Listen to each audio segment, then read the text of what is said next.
Good morning, everyone, and welcome back to day 2 of PeaceCon. Yesterday was a jam-packed day, and it was phenomenal. But today and Friday, we have another jam-packed agenda with some of the most, experts in the field, and we really encourage you to stay engaged, participate. And this is how we build the field, by sharing our knowledge and collaborating together.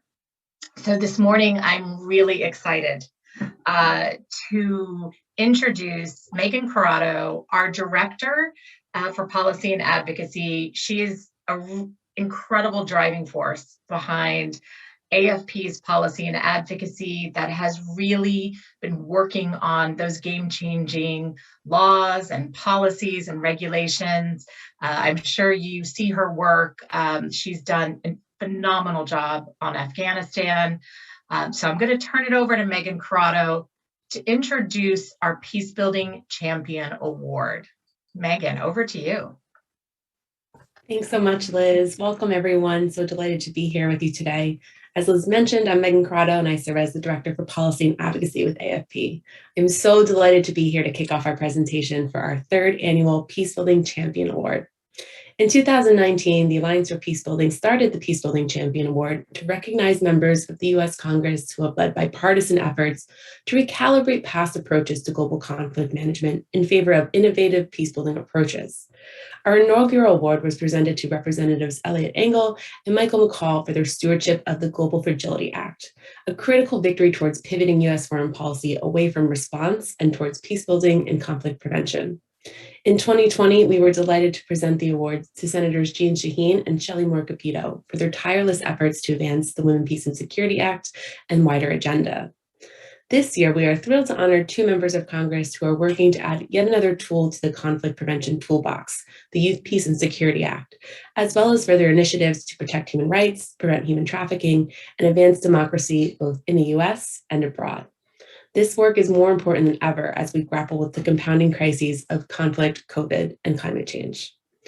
To present this award, we have a special guest from Humanity United. HU is a critical and leading member of the peacebuilding community working to prevent conflict and build sustainable peace around the world through financial support, strategic communications, advocacy, network building, and direct engagement.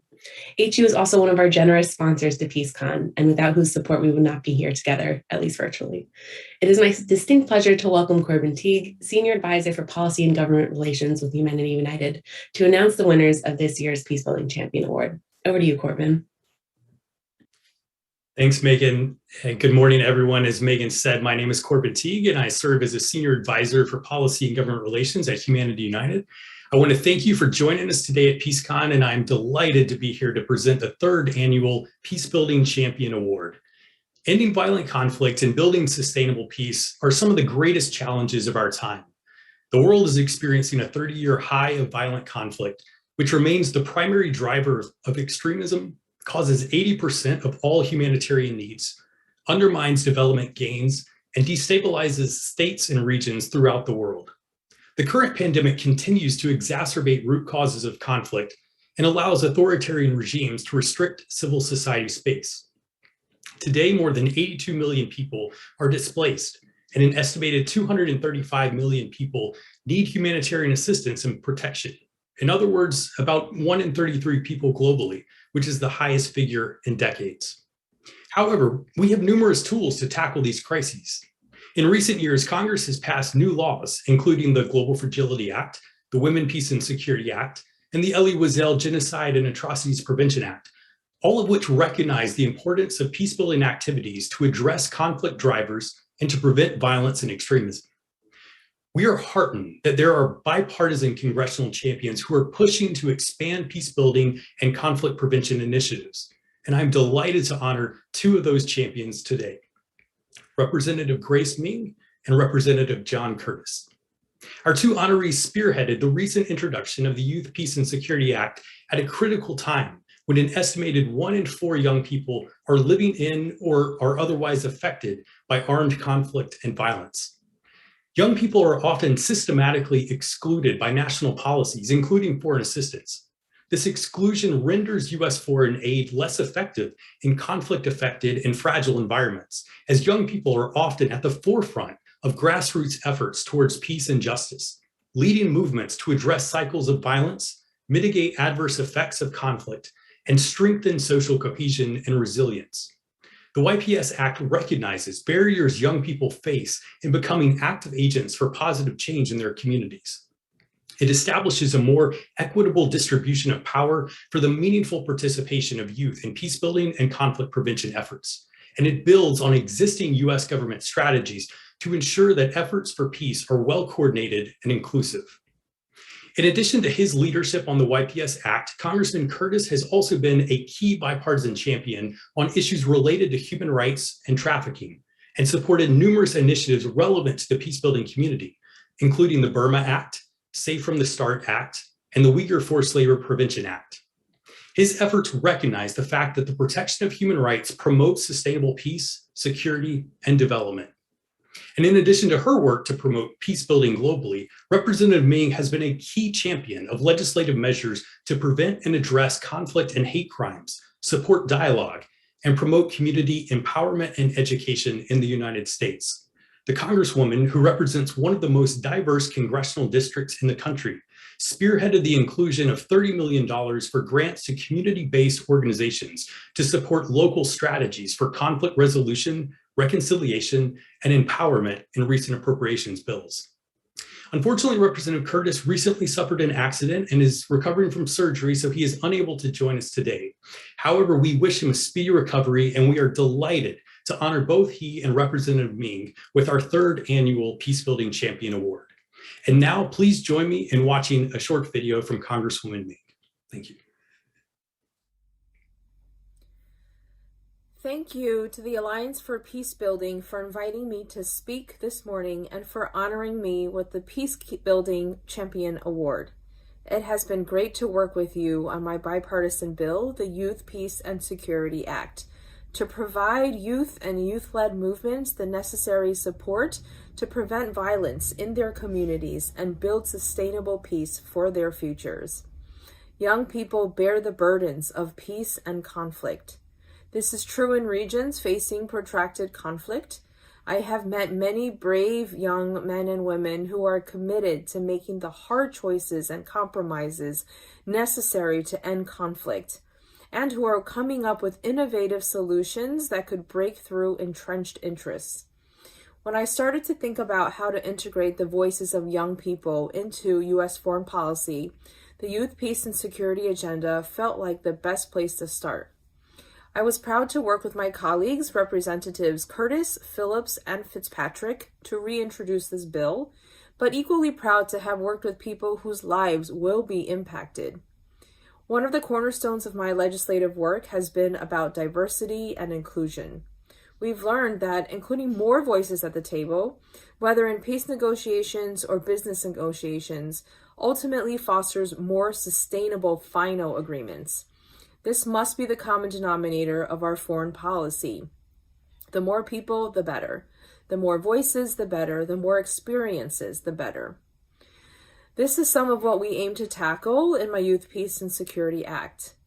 This bill seeks to ensure that the U.S. promotes the inclusive and meaningful participation of youth in mediation and negotiation processes that prevent, mitigate, or resolve conflict overseas. The YPS Act would establish a youth coordinator at USAID, as well as a youth point of contact in relevant bureaus, integrate youth consultation into program design, and provide financial and technical assistance to youth-led initiatives in pursuit of conflict resolution and peace building. The YPS Act is a once-in-a-generation shift in U.S. foreign policy that would bring youth voices to the table in conflicts around the world. I've started to do this in my role as the Vice Chair of the House Appropriations Subcommittee on State and Foreign Operations, the panel in the House of Representatives that is responsible for funding U.S. foreign assistance. In this year's bill, I secured funds to support youth civil society organizations and youth peace building implementers, and secured policy language urging the State Department to coordinate with all government agencies managing foreign assistance to develop a strategy that directly addresses youth needs and engagement. Nevertheless, it is critical that we work to pass my Yps Act to codify our youth engagement policies. Together in Congress, with the Biden-Harris administration, with the international community, and with all of you, we will help pass the Youth, Peace, and Security Act. And we will set the stage for the leaders here with us today and those watching around the world to bring us one step closer to peace. Thank you again for this tremendous honor.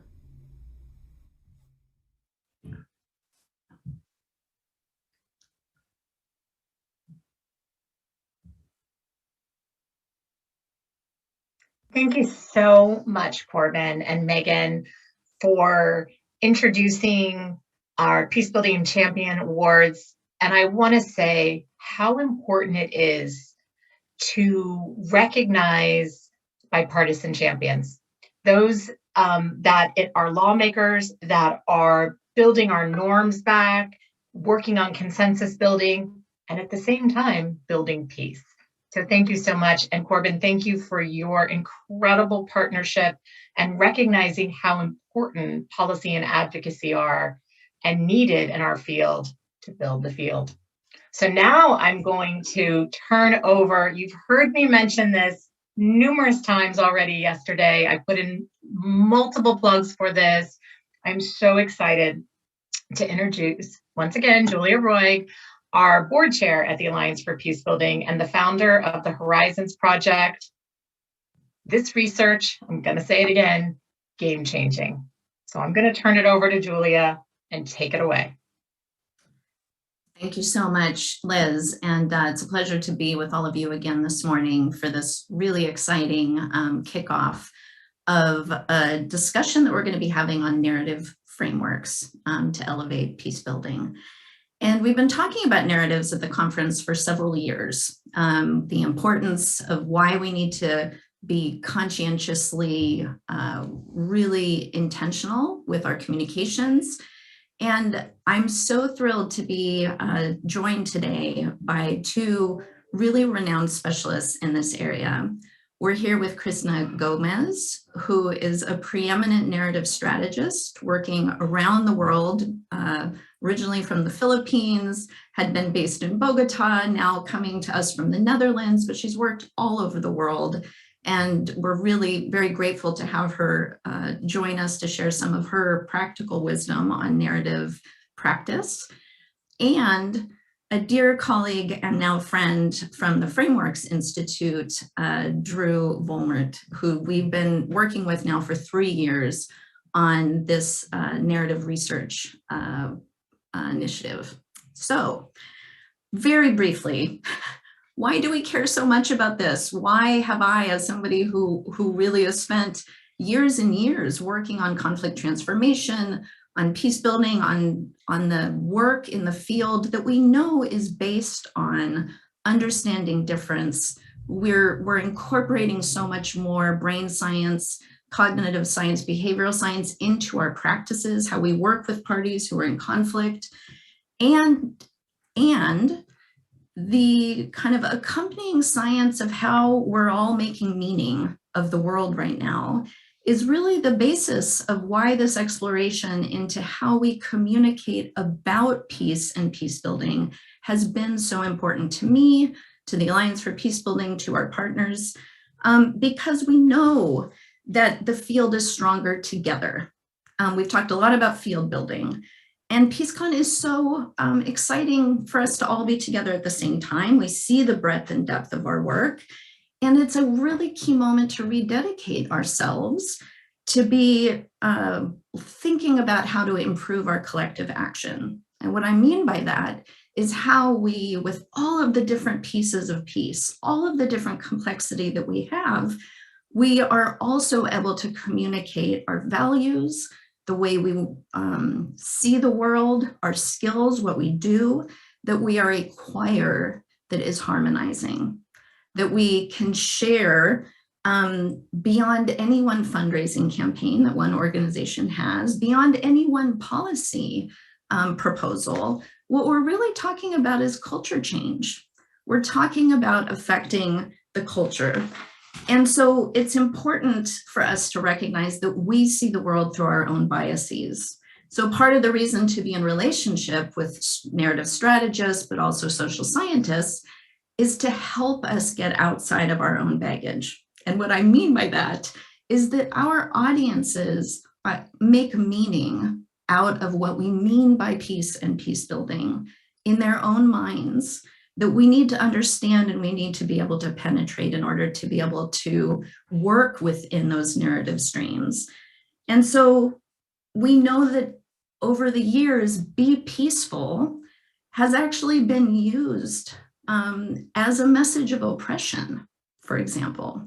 Being peaceful meant was kind of code for the status quo. Don't make waves. And we know this is negative peace, of course. We also confront challenges of metaphors of peacefulness as mindfulness, and yet we're also trying to galvanize a movement. What's going to be the most important for us as we build a movement is this concerted, intentional communication about what peace and peace building is. And so I'd like to kick us off with a short video, a short piece of content to get you in the mood for the power of intentional communications. We know that there's a diversity, and diversity of work in our field is our strength. And when we can align our diversity with some frames that bring all of our work together, our communications will be more impactful. So before I invite Chris and Drew to talk more about framing and the science, I want you to pay special attention to how this 1 minute video was put together with a lot of input and pictures from all of you. So go ahead and cue up the video.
So a very big thanks to the team at Ogilvy for helping us with that video. They've been wonderful partners, and Dave Lowe is a member of our board. And so I hope that you noticed the very final hashtag we build peace. Because while you're listening to Chris and Drew, I'd like you to be thinking about this hashtag. At the very end of the panel, we're going to ask you to think about the visuals that you would want to share on your social media channels, all of us together at once, putting some of these framing practices into practice by altogether posting a picture, and I'll talk about that a little bit at the end. But, you know, the Reframing Peace initiative started 3 years ago. It has been led by Partners Global in partnership with the Alliance for Peacebuilding and with not only funding from Humanity United, but deep thought partnership in how we should be researching peace and peacebuilding. And so you're the first folks who are hearing the results of the research. And we did have to make some choices. I'm gonna preempt Drew's presentation a little bit to say that the science that we looked at was for a US-based audience and their cultural models.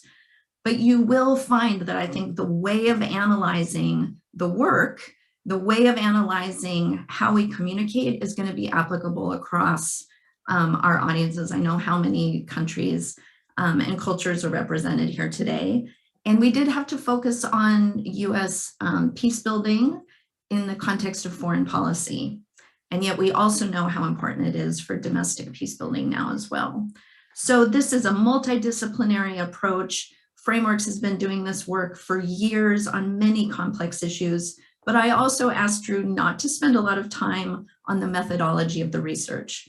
So if you're interested, check out the Frameworks website, and you can find out a lot more about how they actually go through this very detailed way of doing their work, and we'll be releasing the report soon. But you know, before we get into the technical research results, I really wanted some practical insights into why we care about framing, what framing is, what narratives are. Someone who's been deeply involved with activists in the field. And Krishna is someone that I deeply admire for her work and her experience.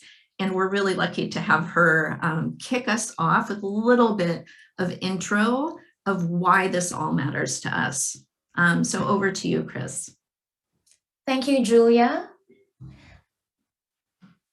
So I will answer those about what we mean by narratives or what we mean by framing and why it all matters by starting with a claim. And that claim is that peace building work is narrative work. I'm sure for many of you are sitting in your offices or homes right now, you're like, huh? I do narrative work. I have a friend who's been doing this for a long time. And one day I told her, you know, you are a narrative change worker. And she reverted to me by asking, but what exactly is it that you mean by narratives? To me, narratives are simply the stories that we tell ourselves and society and others as to what is reality, as to who has power, who doesn't have power, what standards do we judge reality with, what is acceptable, what is legitimate, moral, immoral. So narratives are almost the organizing reality that we make and that we use to make sense of our world and society. And with that definition, then to me, the work of people who are trying to build peace, change power dynamics and power structures, basically alter the stories that rule and predominate our societies, are narrative change workers. So we all tell narratives in our work. You, I, we all tell narratives. But the problem that I've seen in my work working with activists around the world is that we don't always tell the right narratives. I'll give you 3 examples.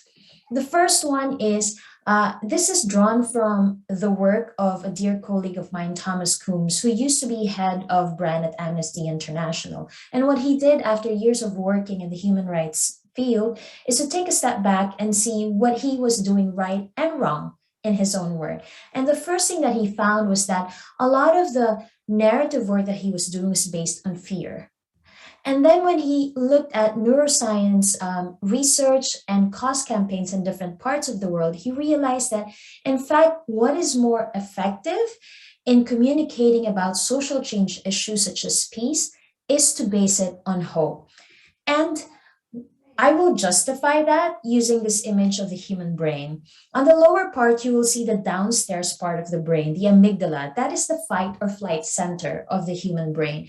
When that part of the brain is triggered, that usually is when people feel anxiety, worry, or stress. When people feel fear, we trigger their survival mode center, which means when we make people feel fearful, for example, an image of war or a lot of suffering, which we often see in covers of reports, we actually make them clam up, take cover, and go into a mode where they preserve their security, supposedly, and often to the exclusion of empathy and openness to others. But if we trigger that upstairs or more evolved part of the brain by using emotions of abundance, confidence, joy, or hope, people tend to be more open. They tend to be more empathetic and they can really listen and be more generous. This has phenomenal impact in understanding the effect of what we use to communicate, images, metaphors, and words. For example, when you're trying to communicate about a peace issue and you always lead with an image of violent conflict such as this, the point is we want to end or avoid violent conflict. But to someone sitting in their homes, they see this image.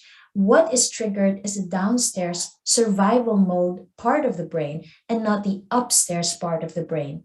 But if we lead with an image such as this, which seems to define peace not just as the absence of violent conflict, but the presence of something, a vision that can make people hope for a better alternative situation, then we trigger the upstairs part of the brain, and our audience might just act the way we want them to act.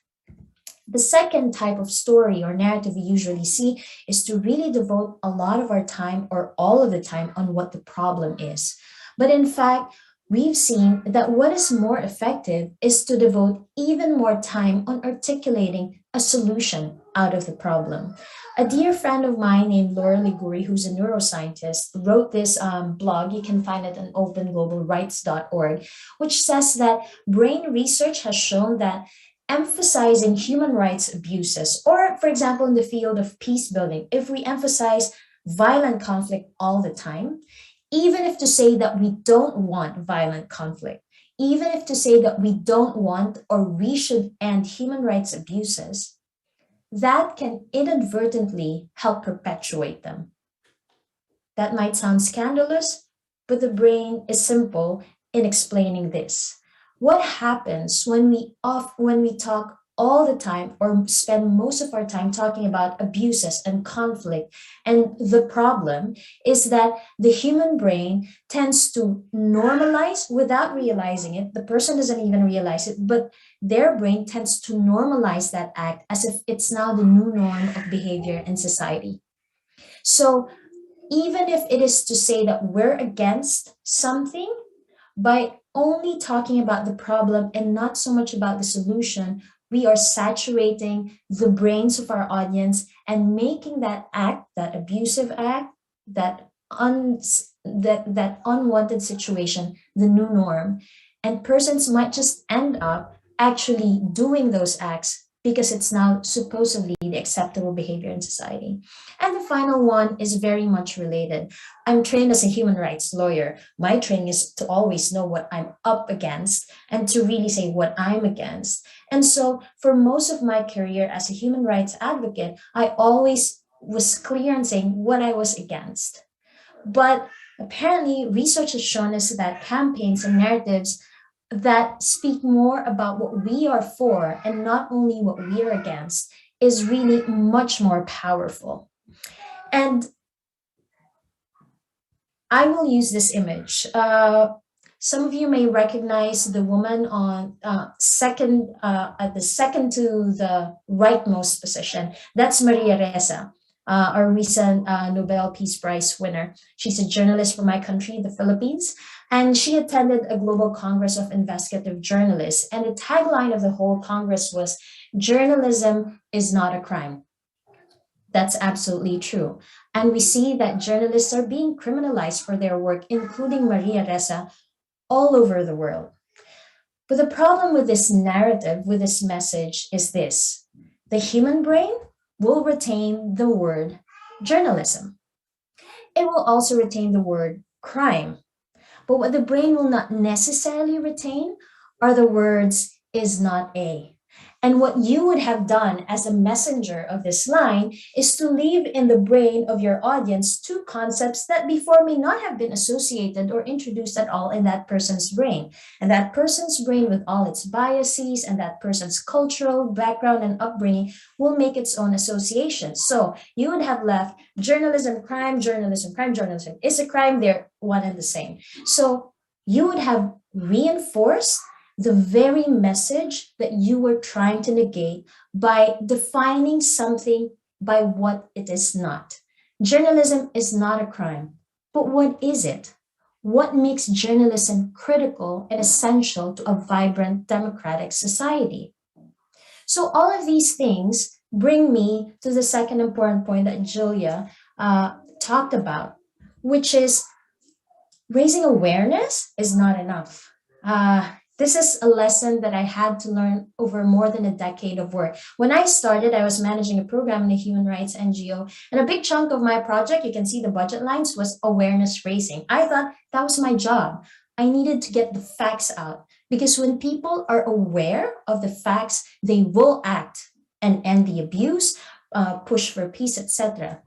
But this is the biggest lesson of framing, and I'll use the image of a wooden spoon. So Thomas, that colleague of mine, formerly from Amnesty International, have been using this image and sharing it to people all over the world. We show this image of a wooden spoon and we ask people, what is this to you? And people say it's a wooden spoon. Someone will say, oh, that reminds me of the times when I was a little kid and my grandmother would be cooking a beautiful dish in the kitchen. And somebody would say, oh, it reminds me of a healthy salad. But then someone will say, oh, it reminds me of my father used to spank me with a wooden spoon when I was a kid. And you could get 10 million different meanings of a wooden spoon, a simple image like this, as many as the number of people who are looking at it. What does this tell us? We can't just throw wooden spoons out there in our work, throw out facts, and assume that people will process those facts, those words, those images and metaphors the way we think we would, because we are different from our audiences. Then what is necessary? We need to accompany the wooden spoon with emotions and frame them with the very values that we know will trigger the kind of action that we want from the people we are speaking to. Facts are of supreme importance, but we also know that people don't make important decisions in life, or even unimportant ones, on the basis of facts, not on who they elect, not even on who they marry. We make decisions with emotions and values, and these are the two things that are critical in framing. We need to frame our messages with the values that speak to what we care about and what we know our audience cares about. So, what does all of this mean for our work? And I will end with 3 quick messages. The first one is we have to know our stories and we have to be very intentional about them. The very image, a post that we put on social media, the lines, the words, the way we wrap our reports, our messages, they matter because people make sense of those words in very different ways. So we have to be deliberate in what we put out there in the world. Second, when we know what our narrative is, we have to repeat, and stay on message. This is something that politicians are really good at doing. You can ask them 10 different questions. They won't even listen to your question. They'll just keep repeating the line that they want out there. We have to do the same. Repetition is key. And finally, when we know our narrative, no singular voice in a narrative can really make a narrative win. We need a lot of voices. And Julia said we should be a choir. And I'd say yes, and we should be also maybe like a jazz band. You know how a jazz band works? There's no conductor, there's no central controller, but together they make their own music. we can be playing different instruments, different tactics based on the strength of your own organization or your own individual skill. But somehow let's make one music together so people will really care for and act for peace.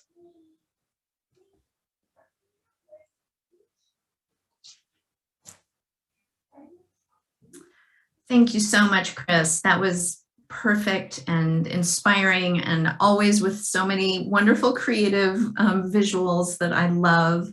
And we have about 3 minutes until we're going to have to turn it over to Drew. So I have one question for you. I feel like in our field of narrative engagement, that there's a bit of a tension between how a narrative strategy is defined and a framing strategy determined, because we know that the lived experience of those whose voices have been most affected by conflict, for example, that those voices should be elevated.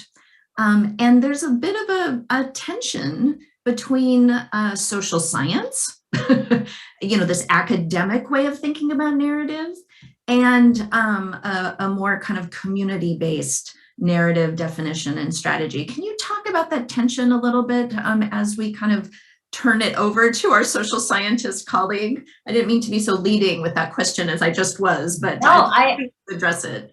I've seen that tension, and I've always ended up with, to me, in fact, if you do it right, there is no tension, because academics, researchers, those who are really good at audience testing, framing, like Frameworks Institute is, they know that to get the right narrative, they should end up at the level of the community. They should end up at the level of the people who are creating the narratives and for whom the narratives are.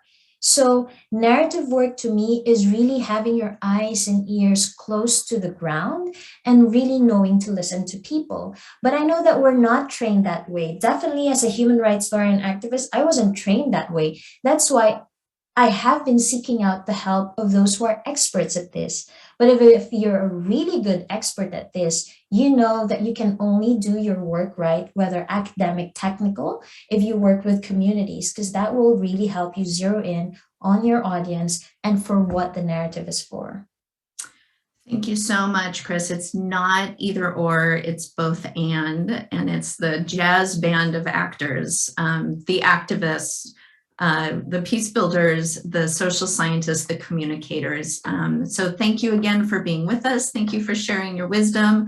I hope that you all follow Chris and her wonderful work, that she's now doing some very exciting things on narratives and future strategies. Just everything she does is so inspiring. So thank you, Chris. And we're gonna now turn it over to Drew. Now, this is a really exciting, little bit dense presentation. We will have moments for questions though at the end, about 10 minutes. And so think about questions that come up, and we're happy to have a bit of a Q&A before we start putting these lessons into practice. Over to you, Drew. Wonderful. Thank you so much, Julia. It is an absolute pleasure to be here with you all today. I really couldn't be more excited, as Julia mentioned. So again, I'm Drew Vollmer from the Frameworks Institute. I've been working with Julia and Liz and colleagues at PartnersGlobal and AFP and Humanity United and many others for the last several years. My whole team at Frameworks has been working to conduct a bunch of research to understand how people think about peace and conflict and peace building, and how we can effectively reframe peace building to change the way that the public thinks about the issue and open space for real change. As Krishna so eloquently talked about, narrative and framing have the potential to create real opportunity for major change is essential to change. And so we couldn't be more excited to be partnering with everyone in this effort. As background, Julia has already mentioned a few times, I'm a social scientist, so I am a political scientist by training. I work with a bunch of colleagues who come from different parts of the social sciences. I'm not going to go into, as Julia already mentioned, the finer points of our research, but it is worth underlining that what I'm going to share with you today are findings from research that we've conducted, multi-method research, qualitative and quantitative research, with a whole bunch of people over the course of several years. So the recommendations that we're going to be talking about really are grounded in some deep evidence, but also, and this comes back to something that Krishna and Julia were just talking about, comes from our partnership with the peacebuilding community, with Peacebuilders, to understand what is it that you all do. We are not experts on peacebuilding, and this has been a really wonderful journey for us to understand the work that you do, the context in which you're communicating, so that the kinds of frames and narratives that we've developed really can speak to the work and reflect the ways in which you are engaging with communities. So I want to start, before I get into the specific findings from the research, by connecting back to some of these broader framing recommendations that Krishna already touched on, some shifts in framing practice that really set the parameters for the research that we were conducting to really develop and test new ways of framing peacebuilding. At the very outset of our work, we did some mapping of existing ways of framing peacebuilding that come out of organizations in the field. How is the field framing peacebuilding now? We found that there is a lot of that arguing against that Krishna was talking about. There's a lot of arguments against a militaristic approach to foreign policy, approaches that are not consistent with peacebuilding, rather than making the positive case for peacebuilding. And so we knew at the outset we needed to figure out, okay, how do we make that positive case in an effective way? There was a lot of asserting, this is what peacebuilding is. Peacebuilding has particular effects. Peacebuilding creates security. Peacebuilding protects human rights, but often not a lot of explanation about how that works. How is it that peacebuilding has the effects that it does? How do peacebuilders go about their work? And we know that that explanation is really important to build a deep understanding of the work that you all do. And then finally, and this goes again to something that Krishna already touched on, we found that there are lots of different narratives that are being told by the field at the moment, different ways of talking about peacebuilding and the work. The challenge there is that when people are saying lots of different things in lots of different ways, you don't get that kind of repetition of a new narrative, a same way of talking about the issue that has the potential to, over time, really shift our discourse, really shift the way that people talk and think about peace and conflict and peacebuilding. So we ultimately do need to move toward a common narrative, a common way of framing the issue of talking about peacebuilding and how it works in order to create that space for change. Okay, so how do we actually make that case for peacebuilding? We did, again, a whole bunch of research that landed on some specific recommendations. And this involved testing many different kinds of frames. We found that some of these frames work and some of them don't work as well. And what you see here, I'm not going to go through everything on this list, but what you see here are examples of the kinds of frames that we tested in the course of the research. There are different ways that we can make that positive case for peacebuilding. There are different metaphors that we can use to explain how peacebuilding works. Natural metaphors. You can talk about how peace can erode. Structural metaphors, as we'll get to in a minute. You can talk about peace building as bridge building, or like building a house. You have to build peace from the ground up with a strong foundation. There are lots of different people involved. You can use different metaphors to explain the work. And we tested different ones to find out which ones are actually most effective. There are different values we can use to talk about peace. We can talk about peace building as a moral responsibility that we all have, or as just common sense, as pragmatic. And talk about our shared interdependence, or the interconnections between all of us in different parts of the world or different parts of a country. Those are other ways in which we can frame why peacebuilding matters. We can connect peacebuilding to different specific issues. So talk about peacebuilding as critical for creating security, or for protecting human rights, or for building a strong economy. These are all different ways of foregrounding particular aspects of peacebuilding and what it's all about, that can lead to differences in the way that people are making sense of the work that you all do. And we can use different kinds of examples that focus on local programs or international institutions, examples that draw connections to the effects that people experience in their own countries. So for Americans, the ways in which peacebuilding programs in other parts of the world might affect us at home. There are different aspects of different kinds of examples we can use to talk about peacebuilding, how it works and why it matters. So we went about the process of testing these different strategies. And what we landed on were a set of highly effective frames, ways of talking about peace and peace building and how it works, that really have the potential to open up new ways of thinking about the issue, that with that kind of repetition that Krishna was talking about, have the potential to create really a fundamentally different discourse around peace and peace building. So I'm going to walk through each of these recommendations in turn and illustrate with some sample messages what these kinds of frames look like in practice. So the first recommendation, and this is a simple one, but a critically important one, I can't stress how important this recommendation is it's critical to emphasize the active and ongoing character of peace building. So when we conducted some initial research with members of the American public to understand how people think about peace and conflict, when you just ask them very open-ended questions of people, what is peace? What does peace mean to you? We found that there is a dominant way of thinking about peace as passive. Peace is what happens when you remove violence, when you remove violent conflict. That, of course, creates fundamental challenges for communicating the importance of peace building. If peace is an absence, the absence of conflict, then all you have to do is make sure that you stop violence and then peace building. Peace just happens. The good news is that there is an alternative way of thinking about peace that is very much available to people. It's a more active understanding, a recognition that peace is something that has to be built over time through ongoing effort. That is a less dominant way of thinking for most people, at least most Americans, but it is there. It is something that is available to people if you cue it.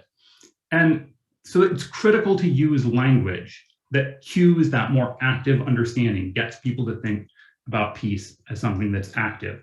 So we don't want to use language like you see here that talks about peace as kind of an end state, where you talk about ending hostilities and restoring peace. That's a moment in time where you end something and you then create peace by removing hostility, or resolving conflict with the implication there that once conflict is resolved, peace just happens. Instead, you want to use language that really stresses the sustained nature of peace, the importance of sustaining peace through ongoing efforts to address root causes, to build and critically to maintain peace. We're using with these various linguistic cues the ongoing and active nature of peace. We also found that this bridge building metaphor I gestured to earlier is actually incredibly effective in explaining how peace building works and why it's important. It gives people a really productive language for talking about peace building. Now, this is a familiar metaphor. This is certainly not something that we've come up with out of thin air. This is a metaphor talking about building bridges between people. That is something that is conventional in lots of discourse and is certainly in use in the field. But what we found when we did the research is that there's actually an incredibly rich set of language that's attached to this metaphor that can be used in a really thoughtful and important way to deepen people's understanding of peace building and how it happens. Now, one thing I want to stress, I've chosen this image here to really emphasize the building part of this metaphor. So we often talk about bridges between people, but this is not just a bridge metaphor, it's a bridge building metaphor to emphasize the work that goes into building those bridges and maintaining those bridges. Again, going back to that first recommendation, we have to stress the active and ongoing nature of the work. So this can be a little bit messy. You see here, there's a lot going on in the image, but we want to give people a strong sense of the work that's involved in constructing peace. This is an example here of what I'm talking about, the ways in which the language of this metaphor can be used in really flexible ways to talk about the work of peace building. So we can talk in those conventional ways about peace building as a way of bridging divides, talk about relationships, but we can also stress the planning, design, and maintenance aspects of construction, the fact that you need a team of builders with diverse experience to construct a bridge, and in the same way to construct peace, that people on different sides of that bridge need to be on equal footing as they engage one another and build bridges toward one another, and that we are trying to create a durable structure of systems and institutions. So we see that language from the metaphor, the idea of a structure of systems, institutions that bridge divides. the metaphor itself provides a language for talking about all of these different aspects of peace building, the relational parts, the structural and institutional parts, the role of peace builders themselves. So you can see the way in which this really rich language provides effective ways of explaining the work of peace building in ways that are really quite accessible. I want to illustrate, when I say they're accessible and that this helps people make sense of peace building, I think there's no better way to illustrate this than by seeing some footage from interviews that we've done. So we put together a short video, it's just about a minute long, that pulls some clips from some interviews that we did with members of the American public. These are just general members of the public who have no background in peace building work, who we interviewed and tested metaphors with. So we asked them some initial questions about peace and conflict and what's needed to create peace, and then shared with them one of a set of different metaphors. You're going to see clips of people who received that bridge building metaphor. And then we asked them some follow-up questions to see how they're making sense of the metaphor and how it's leading them to think about peace building. We've strung together a few clips that illustrate how people are responding to and making sense of that bridge building metaphor. And I think you can see through the video just what the metaphor does. So if we could roll that video, that'd be great. What would you say needs to happen to ensure that more countries and communities around the world can experience peace? Building bridges between people, building bridges between communities. People are separated and the bridge can bring them together. So building those bridges will allow people to come together. Understanding, communication. Find their common interests and meld those together so that they can exist side by side, even if they don't agree on everything. You have to build those small community connections in order to get a better understanding. By building something where both people can stand and feel secure and also cross over to each other and understand each other's values. Communities, and residents, we can all, we all have a part to play in building a bridge. So bridge has to be built from both sides. You need both common folk, common people, as well as governments to agree. Different programs and facilities need to work together in order to come to one major solution. That the peace process breaks down because we don't have the proper tools, supports in place. It takes a lot of people, takes a lot of time, takes a lot of dedication, but ultimately the end result of what you're getting is much better than what you had before. So you want to keep that bridge painted. You want to keep it secure from the elements. You don't want it to weather. You want it to last over time. So you can see in that video just how much that bridge metaphor allows people to talk about peace building in productive ways. There are specific things that metaphor is shifting. To be honest, when we ask those default questions, when we start off and ask people, what do you think, what does peace mean to you? But also, do you have any sense of what peace building is? You get a lot of blank faces when you ask about what peace building is. You get kind of struggle. The language of building is actually quite productive, but exactly what peace building involves or who might be doing it, people typically really struggle to put words on. The metaphor gives people a really productive language, as you just saw there, to talk about peace building. The metaphor is also useful in shifting people away from this assumption that people tend to start with, which is that violent conflict is just built into human nature. It's inevitable, just part of who we are, and in turn, there's really a limit to what we can do about it. The metaphor allows people to think about peace as possible by giving them really specific language for thinking about how peace can be built. The metaphor is also helpful in shifting people away from this dominant assumption that the way we achieve security is through military action, either through deterrence or by intervention. And instead, people start to think about the ways in which peace building itself can create security. The second recommendation that comes out of the research, the second frame, is the value of interdependence, which is incredibly powerful in building support for peace building around the world. So the idea of interdependence, when we talk about the value of interdependence, we're just talking about the basic idea that we are all connected to one another, that we are dependent on one another, and that what affects one of us affects all of us. This is an idea that is certainly available to people for thinking across different social issues. It has become particularly salient for people in the midst of the pandemic. The pandemic has brought home for people in a really powerful way our interdependence, but it's also an idea that people can use to think about other ways in which communities around the world are connected to one another. We find that this value is helpful in giving people a sense of their stake in peace building, whether that's at home or abroad. So you see here an example of what we don't want to do. And this is largely one of those against messages that Krishna was talking about. It's making the case. We saw a lot of this in our analysis of field communications. Making the case against military intervention, the problems with using the military to try to address violent conflicts that exacerbate sectarian tensions, leads to violence. This is then, and at the very end, we see a gesture toward peace building as an alternative. The value of interdependence allows us to make a really productive, positive case for peace building. So you've noticed here, we specifically have noted the pandemic here. The pandemic hit as we were in the middle of the research and found that in conversations about peace and conflict, sometimes the pandemic came up and it was this powerful cue for this idea of interconnectedness and interdependence. So we can use that language and then really stress our interconnections, how what affects one part of the world affects other parts, and that when we allow violent conflict to happen anywhere, it can disrupt peace everywhere. So we're connecting, again, different places, giving people a sense of everyone's stake in peace building.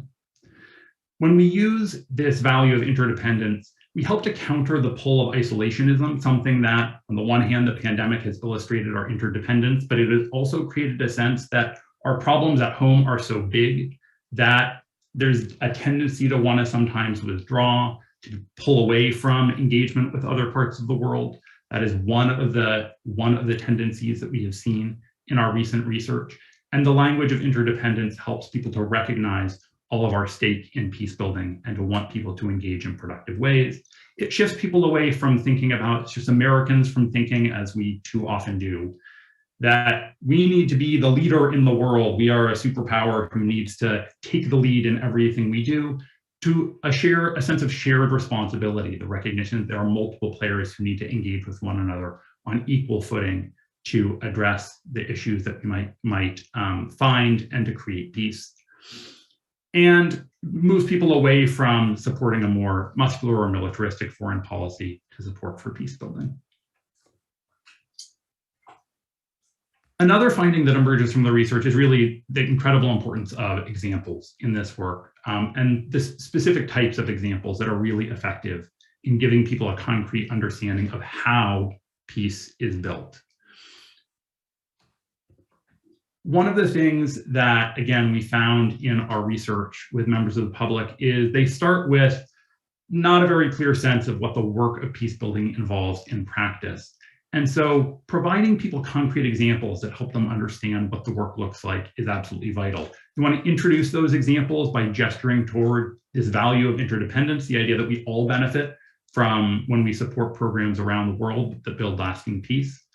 The example you see here is just one. We're not saying this is the example to use. This is a way in which you can use an example to talk about the work of peace building and how it works. So what you see here is you see an example of a peace building program in the Northern Triangle that was directed toward reducing crime and gang violence by working with local communities to figure out how to keep young men out of gangs.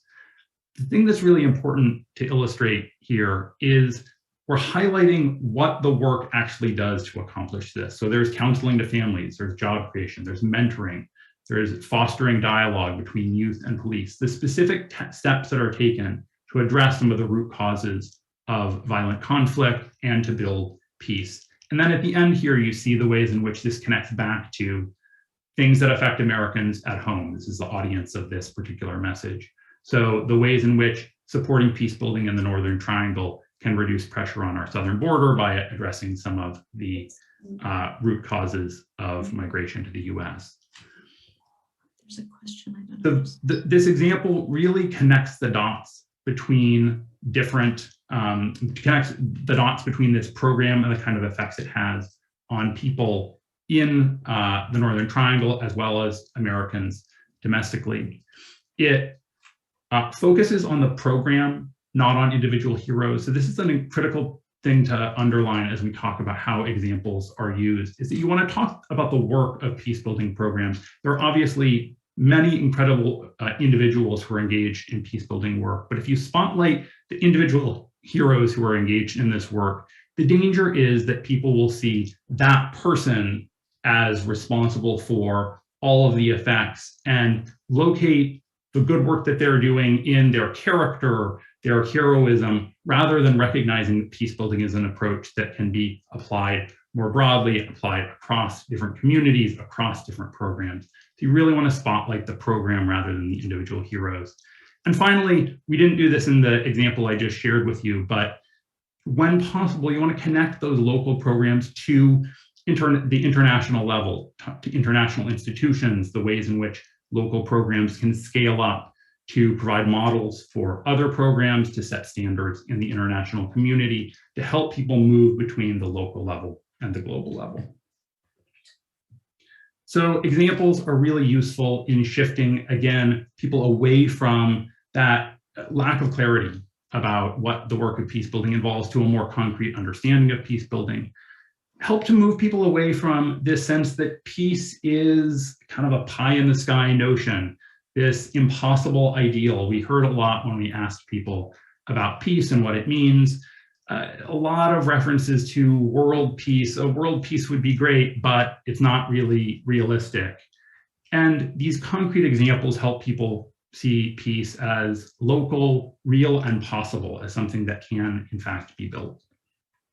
And we, again, because people don't have a strong understanding of what the work of peace building involves, they often also don't see all of you, the peace builders who are doing the work, and examples can provide a really powerful way of illustrating peace builders, the work that they do, and making sure that peace builders are seen.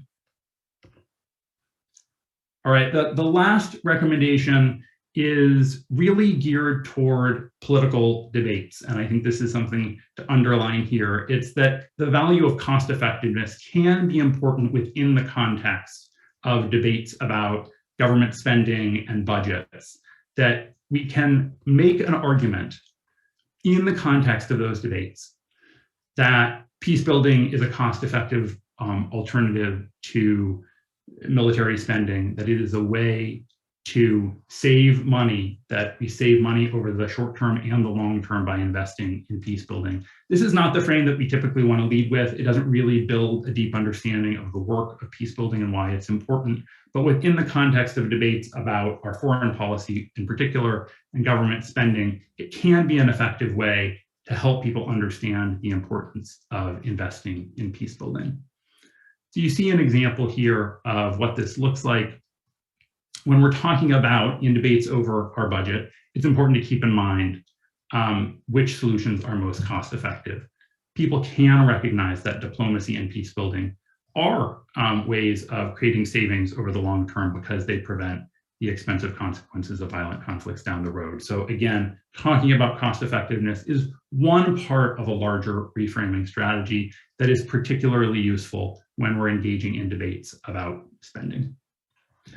So with that, I will conclude. One thing I just want to underline at the end of this is how flexible these frames are. And this comes back again to something that Krishna was talking about before.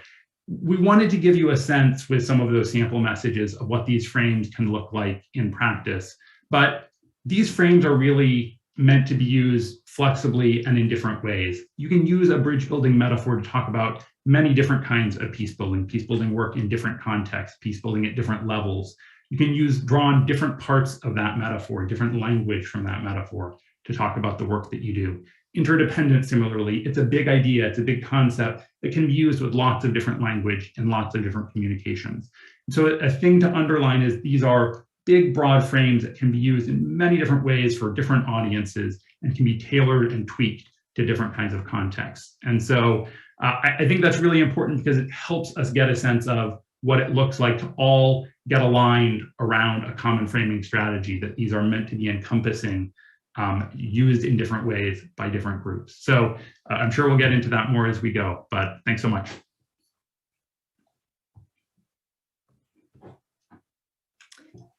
So I know that this is really meaty stuff, and there's a lot that we want to be able to dig into. We've had a couple of questions that have come from the audience during the presentation.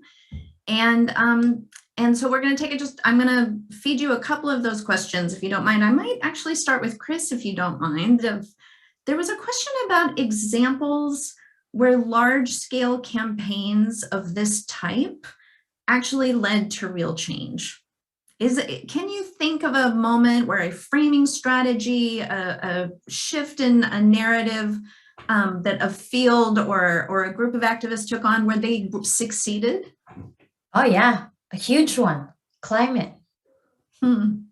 Many years ago, climate issues was in the domain of technical experts, scientists, economists, politicians, policymakers. It was something out there, the same way that Drew described how people really don't find peace tangible. It's something out there like a pie in the sky. Climate was not something that people felt any urgency or direct or close affinity with. They didn't feel it was something urgent and something very personal.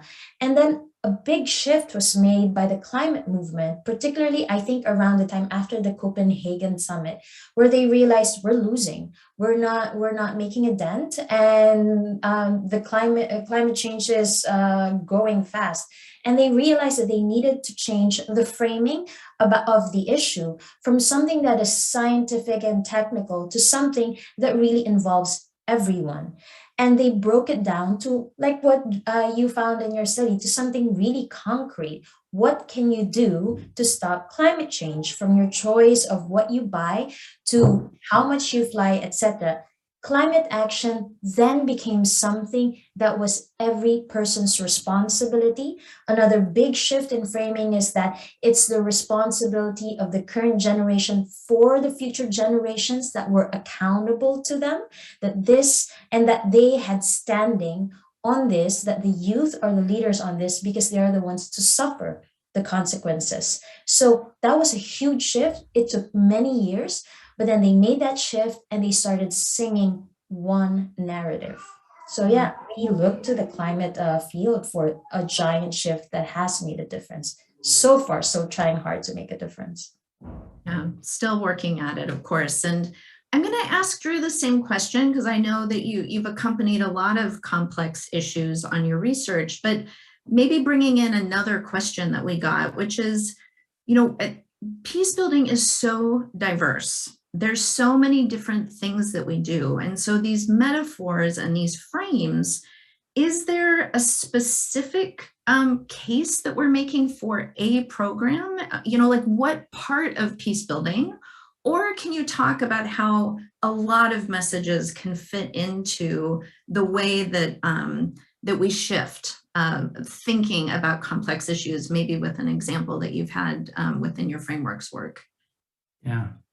It's a great question, and there's so much to say here, so I'll try to be brief. I feel like we could talk about this all day, but I think climate's a great example, that question about kind of where narrative works. There are many others that we could take, just again, going to this big issue of where narrative change has made a difference, whether it's marriage equality or work on tobacco, right? Tobacco is a great example of the ways in which our narratives shifted and led to fundamental, not just behavior change, but policy change.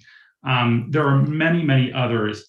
I think, so I want to talk about as an example to dig into that second part of your question, Julia, about the diversity of different messages, the different people involved and how it can all feed into one framing strategy or narrative change moment.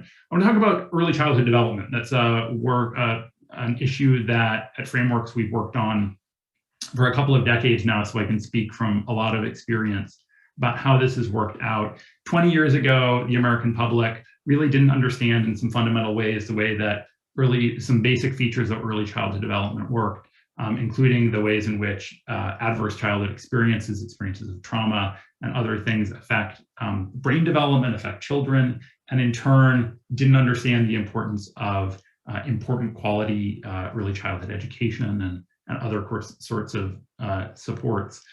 We developed a whole bunch of frames to communicate about this, and like this, it includes some metaphors and values, and there were different people involved in communicating and shifting our discourse around early childhood development. You had scientists who could use some of these metaphors to talk about the brain science, but you also had advocates who could talk about, use values like prosperity or human potential to talk about the importance of early childhood education, each of them speaking from their own area of expertise. Now they could echo one another. So maybe the brain scientists would focus on the explanatory part and use the metaphors, but they'd also touch on the values to talk about why all of this mattered to all of us and talk about some of those solutions. Early childhood education is critical. Whereas the advocates were often leading with the values, but they would include a little bit, some of those metaphors to explain a little bit of the brain science as part of their message to help to echo what the scientists were saying as a way of building understanding of the issue. And then they would really put the focus on some of the policy solutions.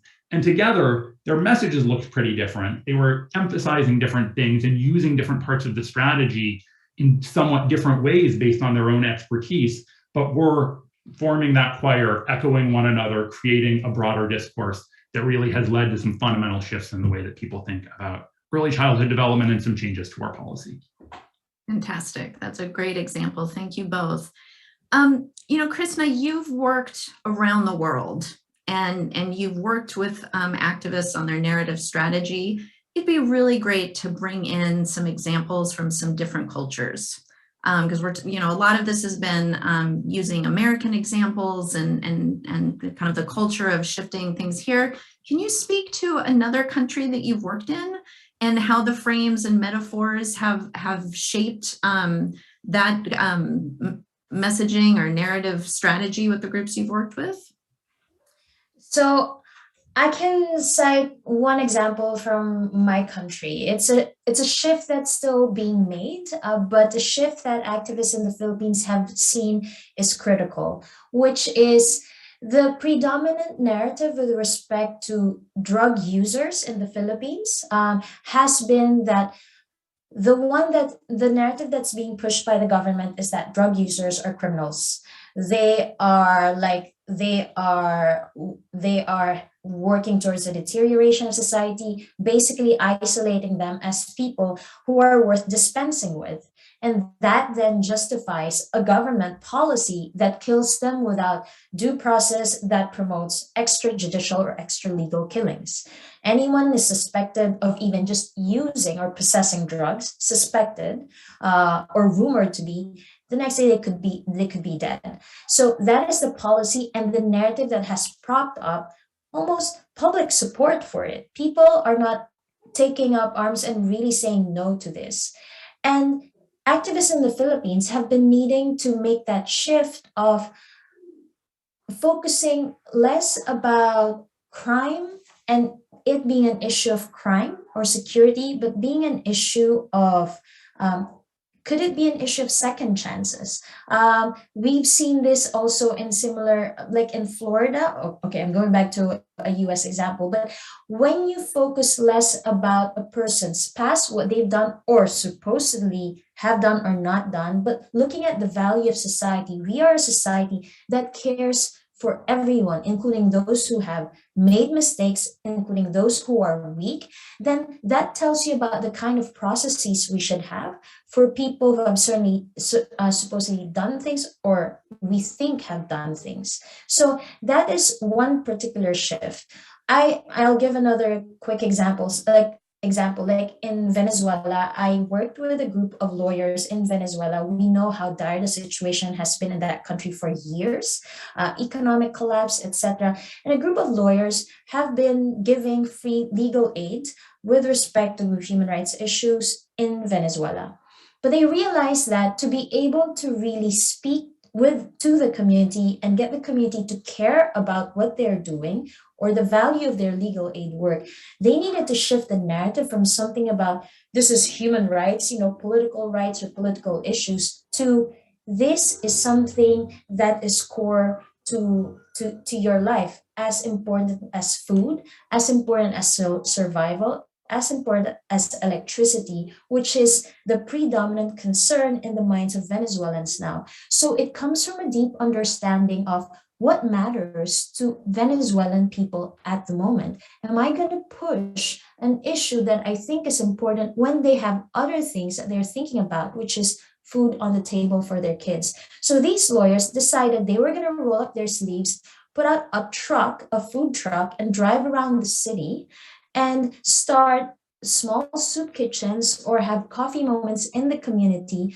not even start talking about legal aid, but just start talking to people really about their day-to-day concerns. Get them to really understand them two-way, and then afterwards see whether the services that they're offering make sense.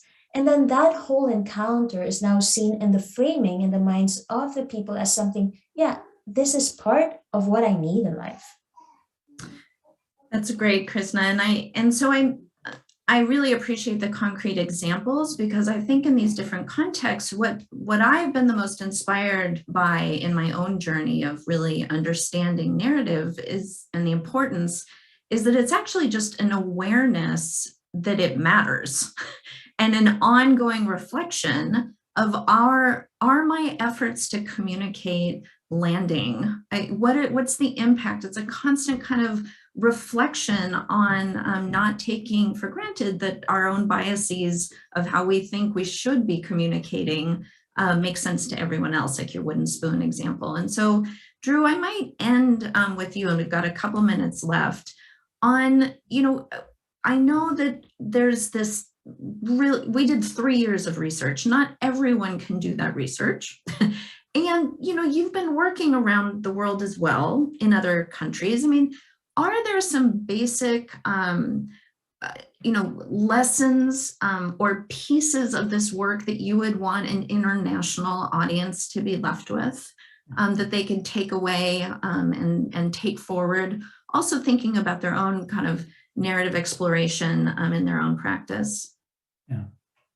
It's such a great question, Julia. And I think it is really important that I think there are a lot of takeaways that really extend beyond a US context. We're talking about US foreign policy. So while the research that we've conducted here is focused in some ways, I think we can step back from that and look at a few kind of important lessons that I would expect to travel across contexts.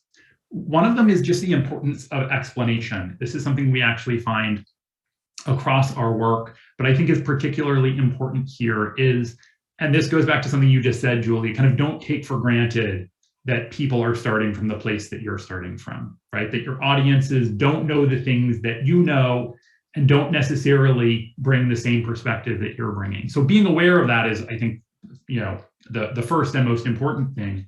But in recognizing that, a lot of the people that you're going to engage with aren't going to know what you mean by peace building, don't know what the work involves. And so explaining in really concrete, accessible ways what the work looks like and why it's important is critically important. I think it's really easy for all of us in the work that we do to, in some ways, because we so know why what we do matters, right? You are so aware of the importance of your work day to day that it's easy to just kind of use some of those tags that are familiar to the field when you talk to one another, those ways of gesturing toward the importance of the work that you do. Don't just use those tags. Don't just use the language that's common in the field.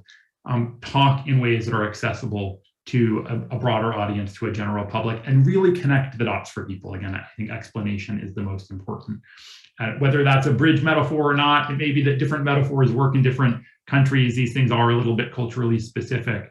But the one thing I'm confident of is connecting those dots for people about what the work looks like and how it matters to them, how it potentially affects them, is the thing that you see it in the research that we did in the US. The bridge metaphor is good at that. Interdependence is a way of drawing those connections. But I think that basic point of connecting the work that you do to the effects on people is a lesson that really applies much beyond the US context or the context of foreign policy. Excellent. Well, what a gift you both are to the peace building field, coming from your different perspectives. Thank you so much for sharing today. I know that everybody's going to be chomping at the bit for this report to come out. Just a couple more weeks, it'll be live on the website at Partners Global, who will be taking this work forward, especially within their work on civil society resiliency, where narrative competency is such an important part. It'll be available and taken forward at the Alliance for Peacebuilding. And of course, we'll continue to work with Drew and the whole narrative infrastructure that Chris is a part of building out globally, so that there's support for all of you around the world in thinking about your narrative kind of competencies, strategies, and partnerships that hopefully will continue to be building with both strategists and academics. So thank you so much. And we're going to end with that activation and that ask, like I queued up. Hopefully you guys are all at the ready. So here's what I would like us to do. We're all together at PeaceCon right now. There are hundreds of you listening in to this conference. And so we thought we should flex our collective action muscle. And we know that culture change, it doesn't happen just by one tweet and one hashtag. And yet we would like to start practicing the repetition that Chris and Drew talked about. And that if we need to explain what peacebuilding looks like, then we would love for you to all show us a picture on any of your social media channels and to use the words in English or in your own language, this is what peacebuilding looks like. And then just give a brief example of what it looks like, and then add the location and the date if you'd like. But the fun part is going to be hopefully to tag 2 friends, because we know that that's how we get more and more of us to be sharing what peacebuilding looks like. This is our proactive way of saying it's us together. It's when we're linked. You can think about it being active. I know we have a lot of pictures of conference rooms. We'd love to not be showing conference rooms. And if we can all use the same hashtag at once, we build peace. We're trying to focus on the building part of the bridge building, the active part of our work. And then it's going to be fun to take this forward throughout the whole conference. And at the end, we get to look back, do the search of the hashtag, share with all of you the great visuals that we are all doing such amazing work. We want to be lifting up each other's work. So if you could use the hashtags, We Build Peace, Rise to Build Peace, and of course, the generic peace building hashtag. We want to demonstrate to the whole world the breadth of our field, but also what it looks like when we communicate with that one beautiful harmonizing jazz band. So right now, actually, I would love you to do this. Find a picture, do a post on any of the channels that you'd like to, but also feel free throughout the conference. This is what peacebuilding looks like. And please do tag 2 friends. So again, thank you so much. This has been particularly exciting for me. I'd also like to, again, say a big thanks to Humanity United, specifically Melanie Greenberg, who has been a thought partner on this work for all of these years, and to Liz and the whole crew at the Alliance for Peacebuilding. So this is the end of our opening plenary, and you have a lot more exciting sessions to go to now. There's a little break. You'll be able to go to any of the breakout sessions. And I just want to really encourage you to come back for the exciting plenary at the end of the day. That again is just going to be full of inspiration, and have a really great conference. And we look forward to continuing this work throughout the whole rest of the year, so that the collective action, we could be putting this research into practice with all of our partners on an ongoing basis. Thanks again.